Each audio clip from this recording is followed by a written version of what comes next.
So, yep, next up we're going to take the oil pan off, flip it, and start dropping pistons out of it.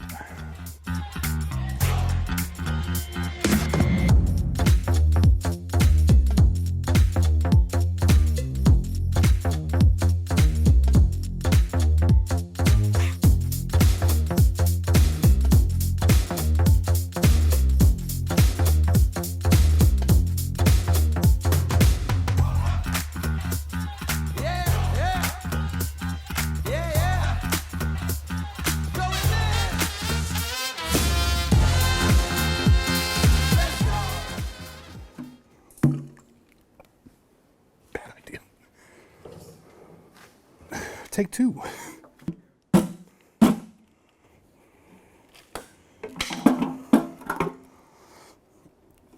right, there's the pan off. I don't see any metal or anything nasty in the bottom of it. So, in theory, the bottom end's still good.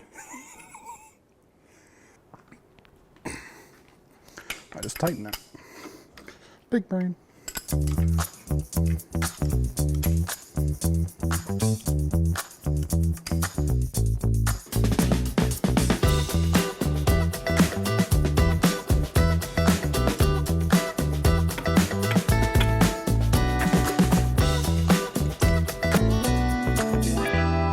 So this is a time where you kind of want to check your clearances on a few things.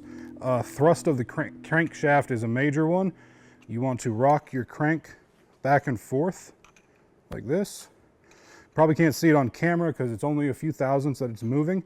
On a small block Ford, this middle main right here, you can see the shell of the thrust bearing compared to the rest of the crank mains don't have the thrust bearing. So you're going to want to either use a feeler gauge in there, check your thrust bearing clearance, or use a dial indicator, mag to the front, or however you can attach it, and just check the end play. You're going to want a little bump. There are specs for this, but check it for your own engine. I'm not going to give out specs because each one's different. Another thing to check is piston connecting rod to connecting rod clearance. You want to shove a feeler gauge down in there. If these are too tight, you will build up a lot of heat here and you will wreck it. If these are too tight, you will build up a lot of heat and you'll see evidence of it by bluing and burning, and it's never a good time. So you just want to feel, if you don't have feeler gauges that fit, just check for a little bit of movement and compare them to each. If you have one that's excessive, you probably need your crank polished or connecting rod work done. Now these two are a little bit looser than the rest, but also that's all the way up in the bore. The pistons are all the way down in the bore, I should say, so that might affect it a bit more. But I'd say none of these are really excessive. We have no signs of heat wear or any excess heat, so not too worried about it. All right, so next up, before we knock the pistons out, I'm going to mark these. This is going to anger some people, but this is a reman engine that already has markings on almost every rod, and they are not lined up with the pistons that they are actually in. So I'm going to label them from front to back, 1, 2, 3, 4, 5, 6, 7, 8. That'll work. That's piston 11. All right, so next up, going to take off the connecting rod nuts. And now, obviously, I would want to mark all of these all in a row, but I'm just going to take this one out for the camera.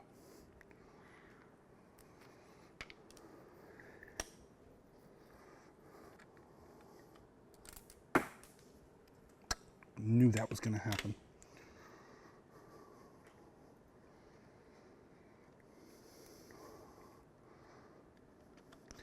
All right, this one came right off. If they don't come off easy, take a mallet or something just non-marring and tap the side of the shell and it'll break the seal and come right off. So I'm going to put this here. Then also you want something soft. A wood handle for a hammer is good, but any kind works just fine. And the trick of this is putting your fingers where they won't get mushed as you push the piston out. And being very careful to not drag the threads across the crankshaft. And they do make what's called candlesticks that thread onto these that just protect it and guide the rod down. They are a good investment if you think you will be building engines regularly.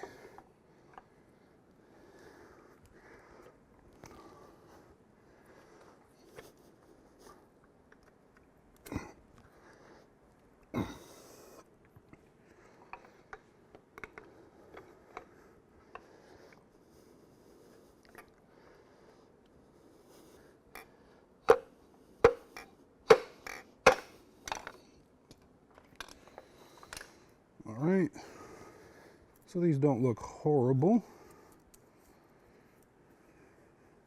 Rings are still pretty squishy, they don't look too expanded. Major thing you're looking for though is wear and scuffing on the piston skirts right now. If you see scuffing on the sides, like vertical lines going down with metal transfer that you can catch a fingernail on, piston's no good and you need to replace it. So, yeah, so you got a little bit of wear. It's through the initial coating, but there's no transfer of metal, so I'd reuse these pistons. All right, another thing you want to check is wrist pin clearance. You want to try and move the rod perpendicular to the pin and rock it back and forth. Try and move the pin this way in the hole. I don't feel any here, and I don't feel any slop anywhere around it. So this one at least, perfectly reusable.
Up is the mains. I like to go end to end. Yeah. Tactical Specialist Wallet Watch. Dominus Nabiscos. Yeah, don't cost me monies. Don't just cost us the money. All right, and on mains, I like to crack them about a quarter turn first. Yeah, you're gonna need to push.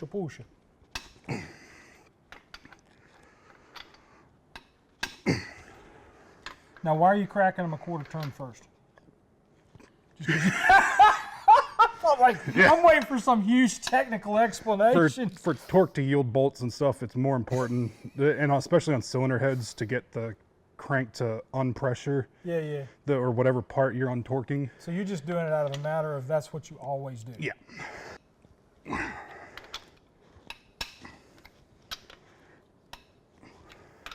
That was much looser than the rest.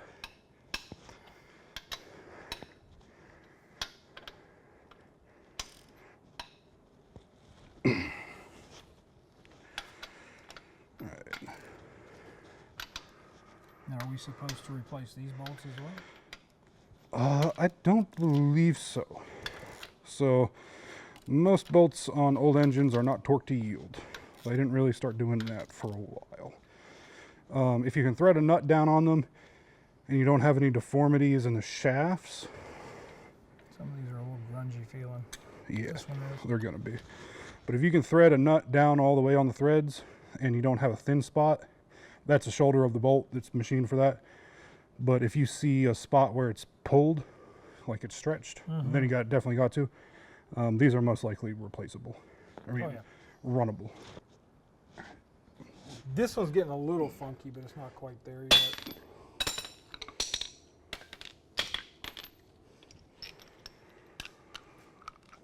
How did we miss that one? It's because it's tighter than the rest. That's what I like about you, Captain Obvious. Hey, do the easy ones first. Okay. Right. Now all of these are labeled, directional as well. If they are not, mark them and mark them for their direction. Yes, otherwise you will have a severe problem. Yes. You have to crack them. Yeah, yeah. That one popped easy.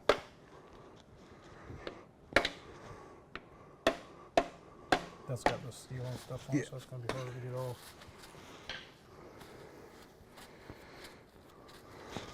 You just made it mad now. There you go. Here you go. Have fun. All right, that looks exceptionally good. That's really nice. Hardly into the aluminum.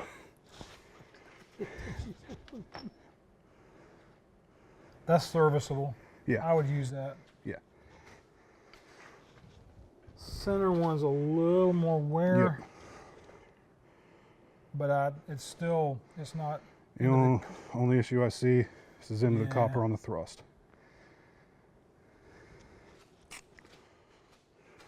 Could maybe just throw a new thrust bearing in it.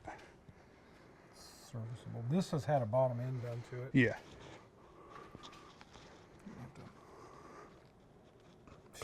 Perfect. Well, that's our first lucky strike of the day. I mean, it's not really that. I shouldn't say that. The pistons are in decent shape. Yeah. I mean, it's not too bad. And spin this over. Be careful when you're spinning it over, just so that the bearings don't roll with it. If they do. You can see that line you're talking about right there. in the Yeah, crank. something went through. It was a connecting rod. Something went through this one. Nah. No, I thought that was just an oil line. Yeah. Looking good, dude. Yep. Nope. As I see it, no polishing No. needed. We don't need to do anything with that. Yep. Except, like you said, the only thing maybe the thrust bearing. Yep. Maybe put a thrust bearing in it. We want to pull the shells anyway because we're going to hone the boat. Well, we want to take everything out of Yeah, it. we don't have to, but Yeah, but we need to take them out and put them together with their caps. right. And when storing a crankshaft, it is best to put the flywheel on it and store it vertical. It'd have been really cool if Ford had put like a marker point on these crank and flywheel setups so that you would know immediately where to put it. Yes. But they didn't, and they don't. There's no markings, and they are on a Ford crank and flywheel setup. They are specific for position.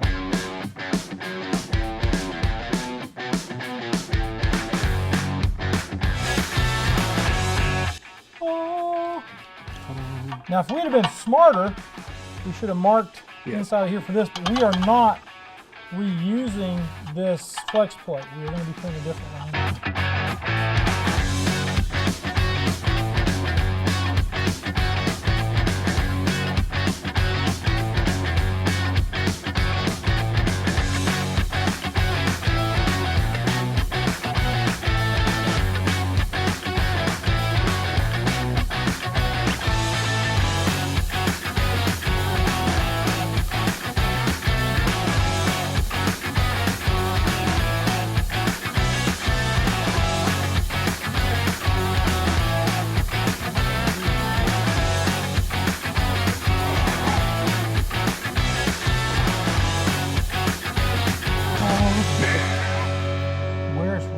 Consistent across here too. Yep, the only one I see a smidge of scuffing on is that one, and there's a line there. That'll come out with flex hone more than likely. Fingernails. Oh yeah. That one doesn't. That one, something got in there. That's the kind of thing you can get from somebody running it without an air cleaner on it. Yep. There were two that are like that, though. I think it'll ride. For what he's doing with this, it will absolutely ride. All right. Flip it over. You want to talk about the cylinder heads? Sure. take those apart next. What was that? That was the punch. Oh, the punch that we lost. Yep. All right. Yay. Ew. All right, so we have the cylinder head that had the oily intake runner sitting on the bench. Full transparency, I've already taken it apart, so no, it's not horrible. But if you're looking at this on your own engine, take a straight edge, something that you know is kind of straight. This isn't exactly a straight edge, but it's the best we got at the moment. You want to stick it across your valves, and these should all be at about the same height. If you can see the air gap in some of them, we have some that have sucked up into the head. So if they aren't touching, that means they're at approximately the original installed seat height. The higher ones have worn into the seats, and the valves are actually up in the head. None of these are horrible. I've run much worse, so we're going to say that's fine and probably just lap these valves in again and they'll run. So I'm going to flip this over now. I'm going to use my valve spring tool here, and I'm probably going to cuss a few times because this thing has been fighting me, and also I'm going to be working mostly blind, so this will be fun. All right, so that is on. I'm gonna compress this down, and it is off a little bit, but that's fine. All right, use a little tap hammer, knock the inside keeper out, or keeper retainer, whatever y'all want to call it. And because this tool bent, I'm going to have to pull it off again.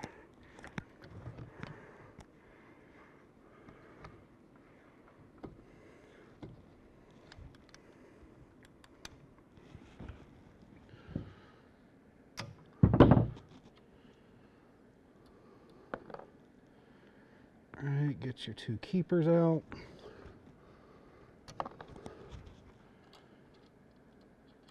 Get that part out.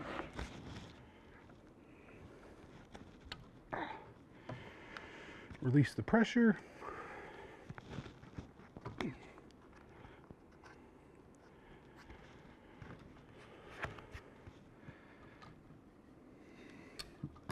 Take your coil pack out. And I like to line these up. Keep everything organized the way it came out. Push your valve down. The umbrella seal will come off. This is still pliable, so should be good. I don't see any rips in it, but we're going to replace them because we're getting oil in there. And as I checked before, it didn't have much valve bump, but I'll show you that in a minute. You realize that all of this was because of this. Yeah. It doesn't look that bad. Yeah, it looks fine. It's cushy. Yeah, it's not it doesn't have a huge rip in it. I mean, it was just right, the same depth as the other ones too, so the price of loving cars. I'm going to pull this other intake out just to show you how I like to check them when I don't have all of the tools you need, because there are specialized tools to check valve play, but they be expensive and I'm cheap.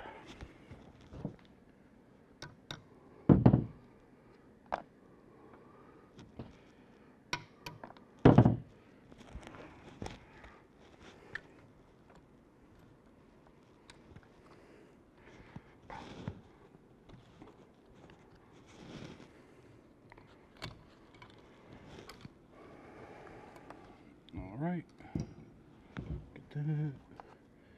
You go there, you go there. Pull that umbrella seal off as well. And now you can see the valve bump. All right, so I've got both of these springs off, and what I'm going to do is I'm going to pull the valve out a little bit at a time and lift it, drop it, and feel for a bump in the valve. There's always going to be play. You need there to be play for oil to come down and lubricate the valve stem. But what you don't want is it to be, this is an ish, you don't want it to be more than a bump. So what you do for comparison is you take apart other parts of the head that are known good, and you feel the bump on these valves. And move them down to about 50 thousandths lift, or half an inch, whatever you want to do. Any general spec of movement, and keep them about at the same point. Pick them up, drop them down, and just see how different they are. Honestly, these two feel the same, and I've pulled the other ones apart as well. This is about normal for cast iron guides. This does not have bronze guides in it. It's cast iron head, the original guides. So I don't think there's a problem with the guides. I've also looked up into the guide. It's not ovaled. I don't see or feel any burrs like it's pushing metal somewhere. Like if the geometry of the valve train was wrong, it'll cause torque on the valve in the head, which will cause the hole to get ovaled, but I don't feel that anywhere. And on this valve guide, there's no marring. This is all very typical wear. I've taken a dial caliper. I believe it measured at 0.344, all the way down the spec. The last two numbers are the most important part, just to make sure that it's round and it's the same size all the way down, and it was 4.4 every time I measured it. So I don't believe there's anything wrong with this valve or the head. I think this was just letting oil seep by, this being the umbrella seal. So I think these are good and reusable. All right, so if these were marred and you could feel a texture difference, you need to just replace the valves. They're not reusable. I don't know of anybody that's going to polish these valves for you. They're going to look at you like you're crazy and tell you to get out of their shop. The next big thing is the seat. You want to look around it, see if there's any pitting. If there's pitting, replace the valves. You really can't lap them out. You could get them ground, but at the same cost of grinding, you could get a new set of valves for probably 20% more, and you'll be much better off. These ones, I'm looking at just lapping them and probably decarboning them with a wire wheel or an ultrasonic cleaner. But otherwise, so far they look perfectly usable. These heads do not have hardened seats that I can see. Probably just gonna lap these in a little bit, clean them up, and send it down the road, because it doesn't look that bad. At least one thing on the engine doesn't look that bad. Well, two if you include the mains. Yay. All right, folks, full disclosure, we're shooting this like 2 weeks or a week after we did the full teardown that you just watched, and that's why Cam looks like he's been at Lobster Fest. Some cherry tomato Cam. Cam went to a shooting event and didn't take any sunscreen. Didn't think it was going to take that long. Redheads and sun. It took a long time. Bad juju. The sun always wins, folks. Well, all I have to say about this is that escalated quickly. Yep. Yes, it has. We have a bad propensity for this, but I find with what I've read in the comments up to this point that you guys are just as bad about doing the same thing we're doing. It's just while we're here, we might as well. Yep. All right, so next week we're going to be coming back with this, building these cylinder heads. We're not going to do every port and every valve. We're going to show you the basics of how to do that in the next episode. So we're going to concentrate on cylinder heads, then we're going to concentrate on the block, and then we'll get everything reassembled and get it ready to throw back into the 67 Mustang, along with the 4R70W, which, incidentally, I did finally find the Quick 4 or Quick 2 that he bought, the controller from US Shift. Sweet. He sent it here. He thought he sent it somewhere else. Maybe he did. No, it's here. It's at the house in Studio A. Sweet. So, all right, folks, do me a favor and check out Patreon at the $10 a month level. You get monthly meetings with me on Zoom. It's a lot of fun. We really enjoy ourselves. And we do tech Q&A and things like that. If you've got any kind of problems and you're part of the Patreon group, I am going to be very responsive to what you're asking. The big thing I will say about what we do with Patreon is this. If we do anything on a weekly basis to help save you some money working on your classic car, and boy, right now that seems like a big deal, especially right around tax time. So if we're helping you out in any way, doing the things you like to do on your car, saving you a little bit of money. Maybe you want to check it out. The money doesn't go to me. The money goes to pay Andrew and Darren, who are doing my editing work for me now, while I was told that I can do some of the other things that I need to do phone-wise and dealing with customers and things like that, because that is getting to be a bigger thing with us up at 100,000 subscribers at this point. So we're finally in the big time. Also, folks, you got to think about super thanks. It's a one-time way to tell us that we did good or bad. If you want to leave 2 cents, if you can figure out how to do that and you don't like what we did, give us the 2 cents. We'll still take it and use your money. We don't care. That old penny tip. The penny tip. Or if you want to leave us $1.5 million, Cam and I will still struggle through and continue to work, but there will probably be a lot more Mai Tais and social drinks being done in the interim. Just a few. Just a few, because that's how we are. And more sunscreen. Gonna buy you a lot of sunscreen. All right, folks, do me a favor, be kind to each other, love on each other, treat each other nice. You guys have a great week. We'll see you next time on Autorestomod. Burnt can. Yeah. Oh, Show the people at home. No regrets. He's gonna come back next week all peely and gnarly looking. It'll be awesome. It looks like he's been out in the desert for 6 months. He's gonna be wearing a wife beater so nothing touches. Can we even say wife beater anymore? I do. Wife beater. Most of our viewers are over 40. They're all probably going, I'm tired of the woke thing. Yeah. Just say what you're gonna say. Absolutely. So there you go. All right, man. Well, you know what you got to do. I want to bump out of here and start filming you do all the cool stuff to the cylinder head. Cool stuff, yeah. You started it. I did.